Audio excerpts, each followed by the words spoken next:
So here's an interesting fact about the brain and its need or craving for fuel. When the brain is fully working, it uses more energy per unit of tissue weight than a fully exercising quadriceps.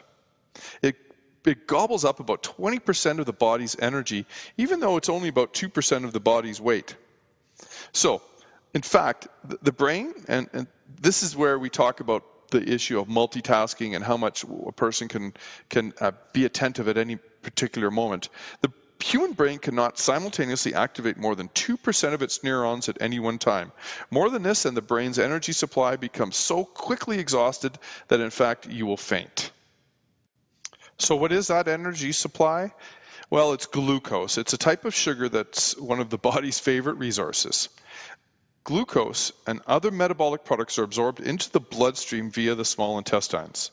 The nutrients travel to all parts of the body where they are deposited into cells, which make up the body's various tissues. Cells seize sweet stuff like sharks in a feeding frenzy. Cellular chemicals, they start tearing apart this molecular structure of glucose to extract its sugary energy. So this whole process of energy extraction is so violent that atoms are literally ripped apart in the process. And just like in any manufacturing process, any fierce energy generation and activity will result in a certain amount of waste.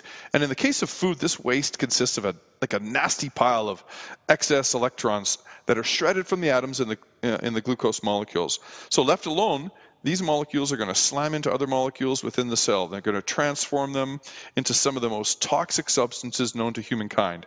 And we refer to these things as free radicals. Now, if these free radicals are not corralled up, they will wreak havoc on the innards of the cell and cumulatively and ultimately on the rest of your body. These electrons are actually fully capable, for example, of causing mutations in your DNA. So while all this seems pretty dramatic, you're probably wondering, well, why don't I die of this electron overdose? And the reason is because we survive in an atmosphere full of breathable oxygen.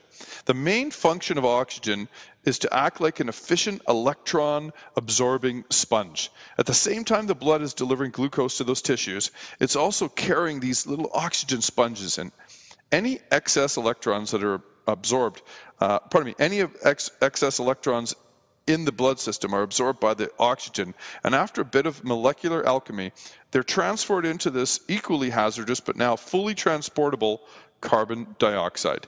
The blood is carried back to your lungs where the carbon dioxide leaves the blood as you exhale.